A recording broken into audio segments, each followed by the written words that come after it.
Today I'm going to show you how to get rid of slubs in your yarn. A slub is a thick section like this. It's like a big bump in your yarn.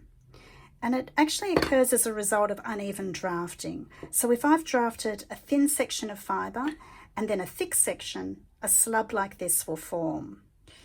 Now, I think slubs are really beautiful and they can create a lovely textured yarn, but there are times when you want to create a really consistent yarn, so you want to get rid of a slub like this. Now, no amount of pulling like this is going to get rid of the slub, and that's because it's locked in between these two tightly twisted thinner sections either side of the slub.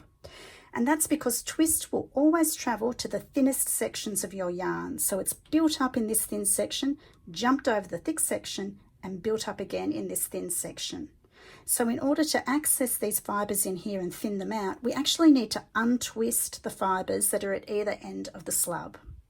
I like to think of it like unwrapping a lolly. So it's the same action. You take the two twisted sections and untwist them as if you're unwrapping a lolly. So I keep my fingers just back a little bit from the ends of the slub and I untwist it. And you can see how those fibres separate out. And now I can actually draft those fibres out gently and thin out my slub. Just going to add a little twist with my spinner to help me add twist back into that slub. There we go, a little bit more. Just move my hands back. If I find that the slub is not drafting out, just move your hands back a little bit further. Add a little bit more twist. And there we go. Where there once was a slub, there's now nice, consistent yarn. I hope this tip has been helpful for you.